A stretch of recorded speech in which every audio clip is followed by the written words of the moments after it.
So you and we're going to be watching the draft this week, but you know who really should be just like full on watching the draft this week is Riley Reiff, because his future with the Vikings really does hang in the balance these next couple of days, because you do have the specter of the Trent Williams trade hanging over the Vikings as well as Washington. Plus, this is a very nice top-end tackle class for what the Vikings need schematically. So Riley Reiff, we'll see. We will see. Plus, Vikings would free up $8.8 million in cap space if they cut or traded him. They would actually free up $11 million in cap space if they designate him as a post-June 1st cut.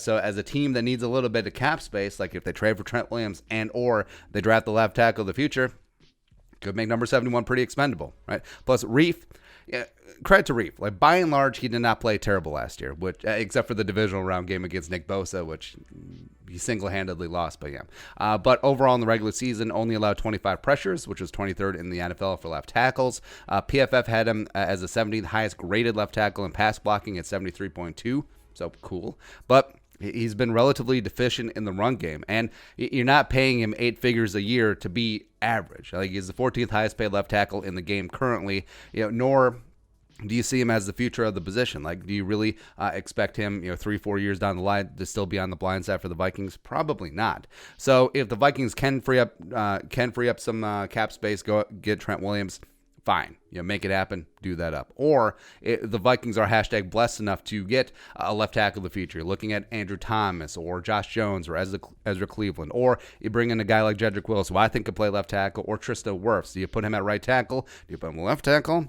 All right. So they either have the left tackle of the future, or they have the very solid right tackle of the future, moving Brian O'Neill, which moving parts, whatever. So a lot of the talk has been moving Reiff to guard has been sort of the default position. And we talked about that too ad nauseum on here. But after thinking about it for a while, I do worry. Now, this is not a Remmers kicking the guard situation. I think Reiff could actually hold his own a lot better. But I do worry about his mobility in the interior. Like, one of the reasons why he has struggled to a degree in run blocking is that he's not a perfectly cut out for the zone scheme. Plus, I mean, if he's put at left guard, because I would rather put him at left guard and put Samia at right guard, because I actually think that Reiff would ideally be a right guard, but I think Samia's skill set is much more suited to be a right guard as opposed to a left guard, so the gap between left guard is whatever. But what am I trying to say? Oh, I would prefer Reiff at left guard than Samia at left guard, if that makes sense. So there you go. Especially if Reiff is at left guard, and when the Vikings do run, the odd man concept running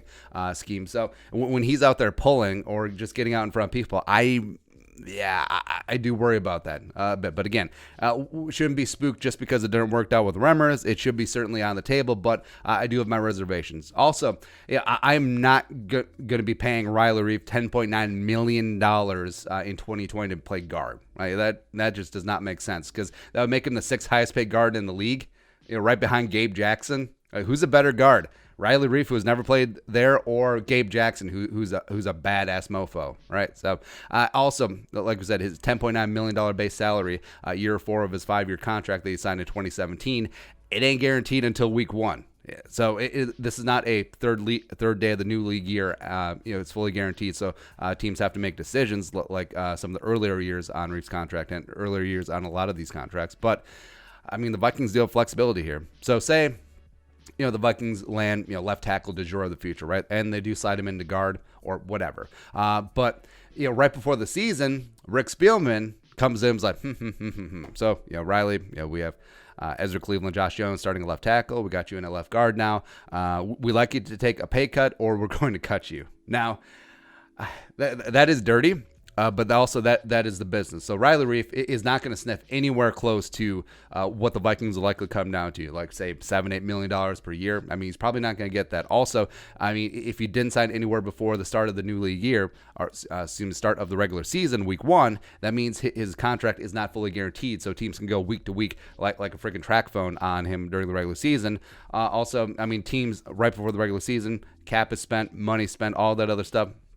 So it is significant leverage for the team. So they may put Riley Reiff in a tough spot like that. And like we said, it is dirty, but it is part of the game. But it's exactly what they did to Alex Boone. It's exactly what they did to John Sullivan a couple years ago. So I could easily see that happening with Riley Reiff. But we're getting ahead of ourselves. I mean, the next couple of days are going to be paramount for how the Vikings offensive line is going to look going forward. Is that going to include Riley Reiff at left tackle? Will that include Riley Reiff at all? Right? Again, who is solid, but you know that you could do better. It's like having a sloppy Joe for dinner, right? It's like it's good, it's fine, it's very rustic, it's very Midwestern, it'll do the job, but you know there's a ribeye out there.